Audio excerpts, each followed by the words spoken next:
এখন পড়ে 6-এ, তুমি যখন এসএসসি পরীক্ষা দিবা তখন ভালো একটা রেজাল্ট করবা, তখন আমি তোমাকে ফোন কিনে দেবো, তোমাকে বলতে হবে না। আর গাইস, আমি বলতে ভুলে গেছি, আমরা ছিলাম মধ্যবিত্ত।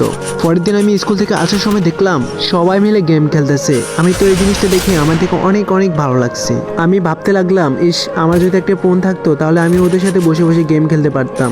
এভাবে প্রায় 3 মাসের মতো কেটে গেল। আর আমি টিফিনের টাকা জমাতে জমাতে প্রায় 2000 টাকার মতো জমাইছিলাম।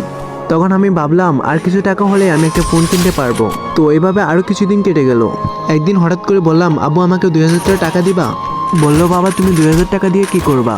আমি বললাম, আব্বু একজনে একটা ফোন বিক্রি করবে 5000 টাকা, আমার কাছে 3000 টাকার মতো আসছে, আর 2000 টাকা হলে আমি ফোনটা নিতাম। তখন আব্বু আমার কথা শুনে আকাশ থেকে নেমে পড়লো আর আমাকে অনেক বকা শোনাতে লাগলো, আর আমি সাথে সাথে কান্না করে দিলাম। কিছুদিন পর স্কুলে পরীক্ষা আসলো। তারপর আমি বাসায় যাই আম্মুকে বললাম, আম্মু আমার কোচিং ফিস, এভাবে পরীক্ষার ফিস, বেতন এগুলো দেওয়া লাগবে, আমাকে কিছু টাকা দাও। তখন বললো, তোমাকে কত দিতাম? আমি বললাম যে আমাকে 2000 টাকা দাও, তাহলে হবে। স্কুলে যাওয়ার সাথে সাথে আম্মু আমাকে 2000 টাকা দিয়ে দিল। তারপর টাকাটা নিয়ে আমি স্কুলে যেতে লাগলাম।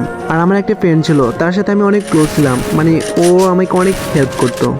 যাই হোক, আমরা পরীক্ষা দিলাম। পরীক্ষা দিয়ে আসার সময় আমি ওকে বললাম, চলো আমরা ফোনটা কিনে নিই, আমার কাছে 5000 টাকা হয়ে গেছে।